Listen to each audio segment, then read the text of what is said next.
안녕하세요. 알고파시의 초보 탈출기 친절한 제스입니다. 알고파입니다. 알고파시 잘 지내셨나요? 네.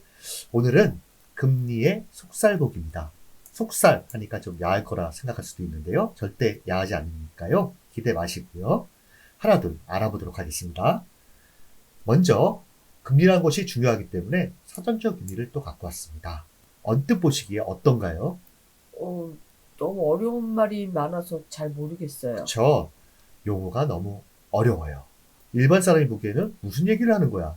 라는 생각을 더 많이 가질 거라 생각됩니다. 근데 이것을 쉽게 설명하자면 이와 같아요. 이자는 돈의 사용료라고 그랬죠?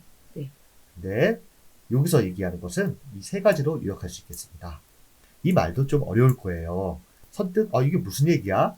이해가 안 가실 텐데 여기에 대해서 하나둘 쉽게 설명드리도록 하겠습니다. 시작해 보겠습니다. 먼저 당장 현금 사용, 소비를 미룬 데 대한 보상이에요. 알고파시, 당장 100만 원과 1년 후 100만 원 어떤 것이 더 좋아요? 당연히 당장 100만 원이 더 좋죠. 아, 그래요? 네. 경제학자시네요. 경제학적으로 보면 사람들은 미래의 현금보다 현재 현금을 선호합니다. 그래서 현재의 현금 사용을 포기하는 데 대해서 일정한 대가를 요구한다라고 나와 있어요. 당장의 현금 사용을 미루고 은행 예금에 넣어두었다면 예금 이자는 현재 소비를 하지 않고 견디어낸 대가라고 해요. 이해가 되시나요? 네. 그렇다 그러면 대출은 무엇일까요? 알려드릴게요.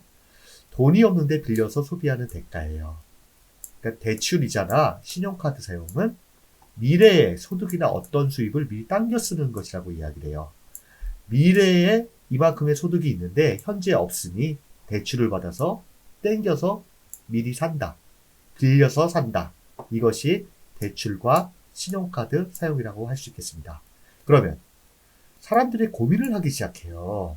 당장 100만 원 살 것을 미루고 저축했는데 1년 후 가격이 상승해서 현재의 100만 원으로 못 산다면 굉장히 속상할 것 같은데요. 속상하죠. 네. 그렇기 때문에 이와 같은 이야기를 해요.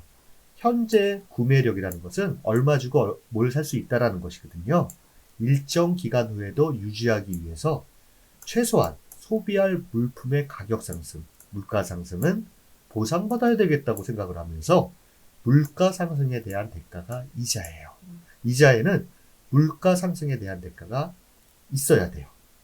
그렇기 때문에 두 번째 이유가 발생하는 것입니다.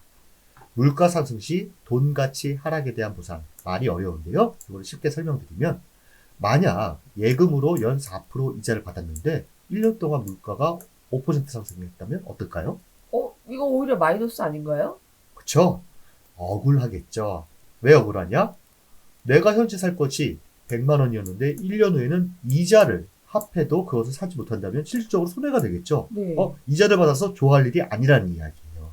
좀 더 알기 쉽게 제가 기사를 하나 갖고 왔어요. 실질금리 제로 시대라고 해서 실질금리라는 말이 나오네요. 이 기사가 이해가 되시나요? 네, 좀 이해되는 것 같아요. 그쵸? 그럼 실질금리라는 것은 무엇일까요? 되게 어려운 용어 같은데 이게 무슨 뜻일까? 제가 알려드릴게요. 실질금리라는 것은 명목금리 빼기 물가 상승률이에요. 꼭 경제학 강의 시간 같은데 요 위를 예를 들어 설명드릴게요. 보시면 명목금리는 우리가 말하는 예금이자 1년 동안 4%를 받겠다고 한 것이고 여기서 보면 1년 동안 물가가 5% 상승했으면 물가 상승률은 5%. 이걸 빼니까 실질금리는 마이너스 1%. 결국 이자를 4% 받아 좋아할 것이 아니라 나는 손해를 봤다라는 이야기입니다. 그래서 사람들은 물가 상승률보다 높은 수익을 얻기 위해 투자에 관심을 가지기 시작합니다. 투자에 관심을 가지기 시작한 가장 큰 이유는 이 물가라는 적을 제거하기 위해서 투자에 관심을 가지기 시작했다라는 것입니다. 그 다음 보실까요? 월급이 올라도 가난한 이유. 명목임금과 실질임금을 아시나요? 앞에 명목금리, 실질금리 아셨다라고 하면 아실 거라 생각했는데 아시겠죠? 네. 뭐죠? 물가 상승률을 감안하지 않은 게 명목이고 그걸 반영한 게 실질 아닐까요?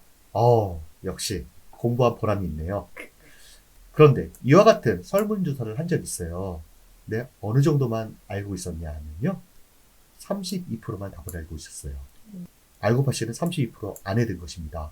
저도 깜짝 놀랐어요. 감사합니다. 제가 너무 똑똑해서 그런 건지 모르겠지만 저는 이걸 당연히 알 거라고 생각했는데 70% 가까이가 하나도 모르시더라고요. 좀 놀랐고요.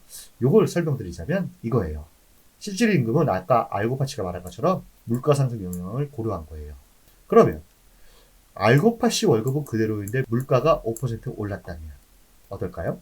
그러면 실질적으로는 월급이 줄어든 거죠. 아, 똑똑하시네요.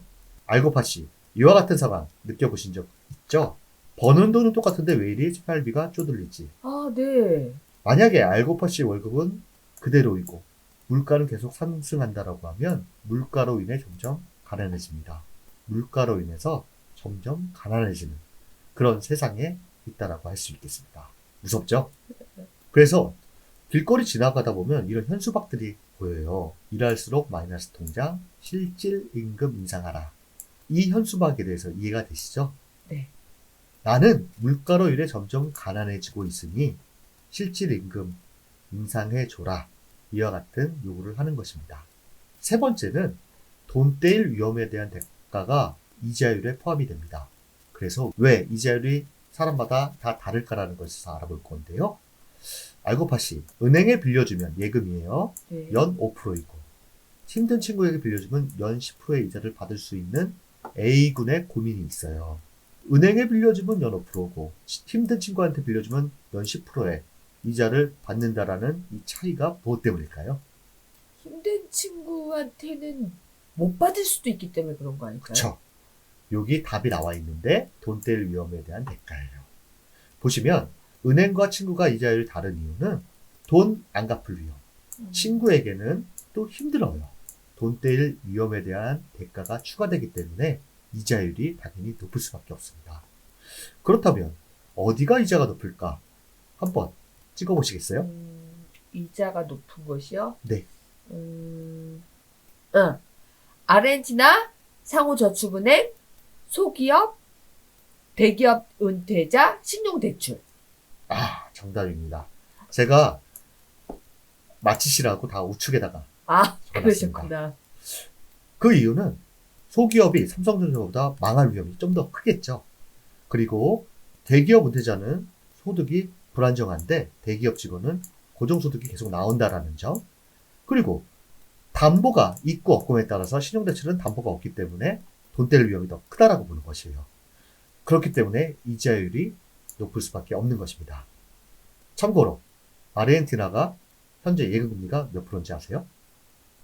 몇 프로인데요? 31%입니다. 우와, 저 거기에 예금하고 싶은데요? 그래서 정리하자면 돈 빌려간 채무자가 돈을 갚지 않을 가능성이 크면 클수록 이를 보상하기 위해 이자율을 높이 측정합니다. 또 한 가지 질문 드릴게요. 기간이 길수록 이자가 높다? 대출 기간이 길수록 이자가 높다. 그렇지 않을까요? 아, 명확히 모르시는군요. 상환 기간이 길면 길수록 돈을 못 받을 위험이 커지게 되죠. 모든 이자율도 상환 기간이 길수록 이자율이 높아지게 됩니다. 이거를 보시면 일반적으로 이렇게 1년짜리와 3년짜리와 10년짜리, 30년짜리가 이렇게 위쪽으로 이자율이 높다는 것을 알 수 있습니다. 오늘 내용을 정리하면 이래요. 핵심 포인트는 예금이자는 최소한 물가 상승률 이상을 보상해야 이롭다. 그렇겠죠? 대출 이자를 낮추기 위해서는 본인의 돈 떼일 위험을 낮춰야 한다. 그래야지 대출 이자를 낮출 수 있겠죠? 그렇다면 우리는 이와 같은 방법을 알아야 돼요. 예적금 잘 드는 방법, 대출 이자 낮추는 방법. 이것에 대해서도 차후에 꿀팁을 알려드리도록 하고요. 오늘까지는 좀 이론적인 이야기들 많이 해서 상당히 지루하고 어려웠을 텐데요. 다음 시간에는 실생활에서 돈이 되는 금융 꿀팁 아주 쉽고 재밌게 알려드릴까 합니다. 오늘도 많이 도움이 되셨으면 하는 바람이고요. 다음 시간에 봬요. 안녕.